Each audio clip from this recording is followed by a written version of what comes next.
Times live, तुमच्या विश्वासाचा आवाज. नमस्कार. भारताला स्वातंत्र्य मिळून 78 वर्ष पूर्ण होत आहेत. 15 ऑगस्ट जवळच आहे. तर स्वातंत्र्य दिनाच्या निमित्ताने आज आपल्याला महत्त्वपूर्ण असा संदेश देण्यासाठी शेतकरी नेते, सामाजिक कार्यकर्ते कैलास एसगे सर आपल्यासोबत आहेत. तर सर, तुम्ही स्वातंत्र्य दिनाच्या निमित्ताने जनतेला, जनसामान्यांना काय संदेश देऊ इच्छिता? नमस्कार. सर्वप्रथम सर्वसामान्य सर्व भारतीयांना भारतीय स्वातंत्र्य दिनाच्या खूप खूप शुभेच्छा. खरं तर भारतीय स्वातंत्र्य हे आपल्याला सहजासहजी मिळालं नाही. अनेक शूरवीरांनी, स्वातंत्र्य सैनिकांनी, क्रांतिकारकांनी आपल्या प्राणांची आहुती दिल्यानंतर 150 पावणे 200 वर्ष सत्ता गाजवणाऱ्या, शोषण करणाऱ्या ब्रिटिश सत्तेच्या विरोधात सर्वसामान्य एकवटून या देशाला गुलामगिरीच्या जोखडातून बाहेर काढण्यासाठी संघटितपणे स्त्रिया, पुरुष, लहान बालके, तरुण, सर्वसामान्य गोरगरीब जनता जेव्हा चले जावचा नारा दिला, संघटितपणे ब्रिटिशांच्या विरोधात आवाज उठवला, तेव्हा कुठे 15 ऑगस्ट 1947ला आपला देश ब्रिटिशांच्या जोखडातून स्वतंत्र झाला. म्हणून सर्वप्रथम मी संपूर्ण भारतीयांना स्वातंत्र्य दिनाच्या खूप खूप शुभेच्छा देतो. आणि हा मागोवा सांगण्यामागचा उद्देश एवढाच आहे की बाबा, हे स्वातंत्र्य आपल्याला सहजासहजी मिळालं नाही.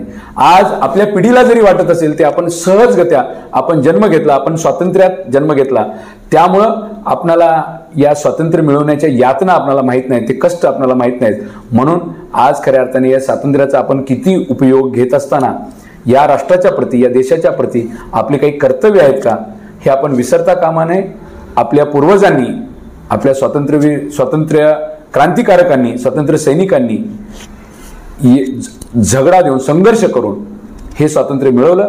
म्हणून आपण देशाच्या प्रती, आपल्या राष्ट्राच्या प्रती, हे स्वातंत्र्य टिकवण्याच्या प्रती आपण सगळे कटिबद्ध राहूया, याच शुभेच्छा या प्रसंगी देतो.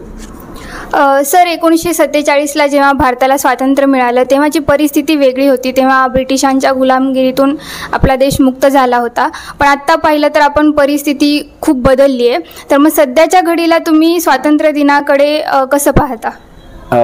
खूप महत्त्वाचा प्रश्न आहे की एक स्वातंत्र्य प्राप्तीनंतरची जी पिढी होती की जी आपण या गुलामीतून बाहेर आलोत आणि या राष्ट्राला एक नवीन स्वप्न घेऊन या राष्ट्राला घडवण्याच्या दृष्टिकोनातून मग हे देश स्वातंत्र्य मिळवण्यासाठी कोण काम केलं? काही जहालवादी नेते होते, काही मवाळवादी नेते होते, अनेक नावं सांगता येतील.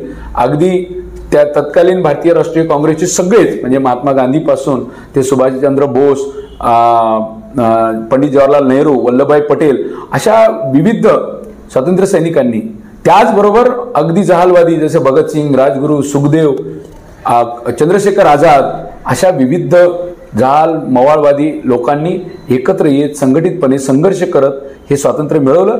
त्यामुळे 1947च्या नंतर, 15 ऑगस्ट 1947च्या नंतर आता या देशातले आम्हीच राज्यकर्ते याप्रमाणे, म्हणजे गोरे हाकीम गेले आणि आपले लोक इथे सत्तेत बसले आणि या देशाला एक वेगळं वैभव प्राप्त करून देण्यासाठीचा एक निश्चय त्या काळात केला. म्हणून एक देशभक्ती अंगात संचारलेली लोक सत्तेत आले. त्यांनी या देशाला गरिबीतून या राष्ट्राला समृद्ध करण्याच्या दृष्टिकोनातून अनेक धोरणं राबवली.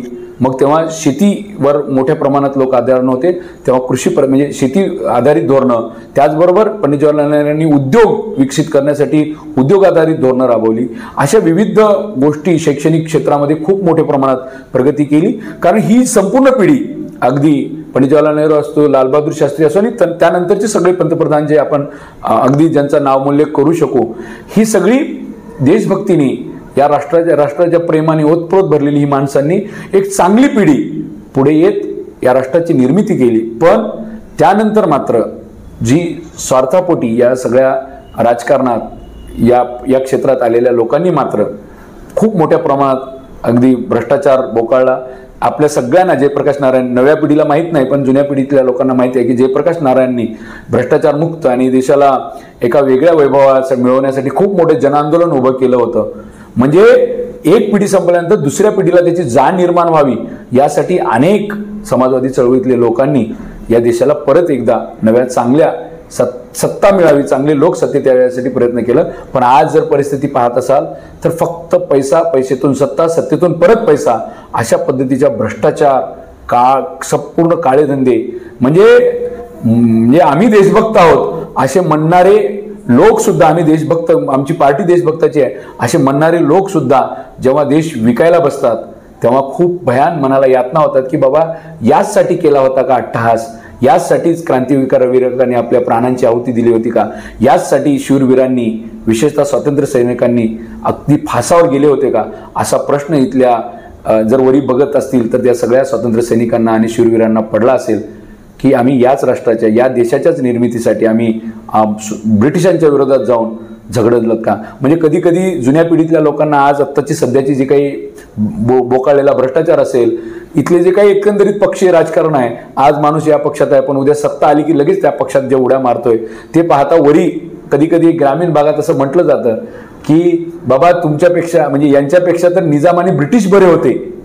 या आपण स्वातंत्र्य दिनाला आत्मचिंतन करत असताना जेव्हा इथल्या लोकांना प्रश्न पडावा, गोरगरिबांना प्रश्न पडावा, इथल्या बेरोजगार तरुणांना प्रश्न पडावा, अगदी आत्महत्या करणाऱ्या शेतकऱ्यांच्या कुटुंबातल्या लोकांना प्रश्न पडावा की हे स्वातंत्र्य आमच्यासाठी होतं का, मग आम्ही आत्ता खरंच स्वातंत्र्य आहोत का, मग यांच्यापेक्षा ब्रिटिश बरे होते अशी म्हणण्याची वेळ जर सर्वसामान्य भारतीय नागरिकावर येत असेल तर या आपण स्वातंत्र्याकडे कशा नजरेने पाहावं, हा खरंच एक खूप मोठा प्रश्न आहे. मला असं वाटतं की हे विशेषतः बुद्धिजीवी, अभ्यासू तरुणांची, सगळ्याच माता भगिनींची, सगळ्यांची जबाबदारी आहे की हे स्वातंत्र्य आपल्याला सहजासहजी मिळालं नाही. हे स्वातंत्र्य मिळवण्यासाठी अनेक लोकांनी खूप मोठा त्याग केलेला आहे.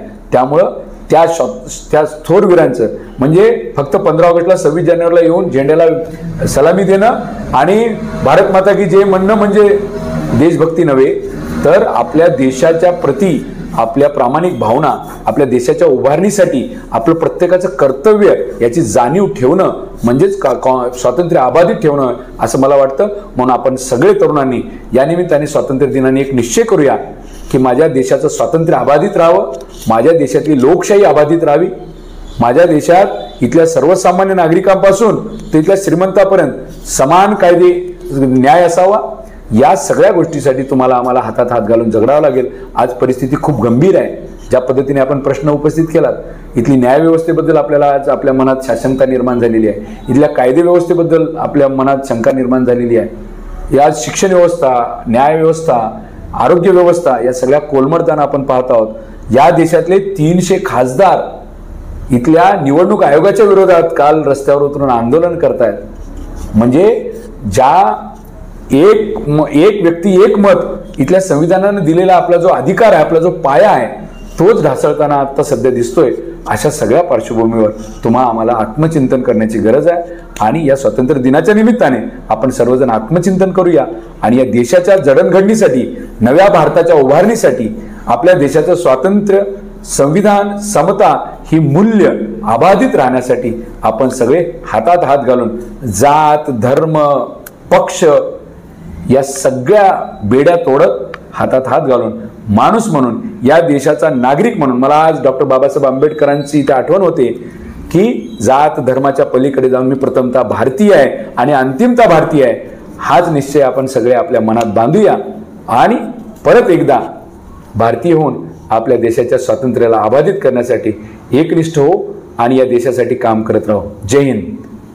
भारत माता की जय.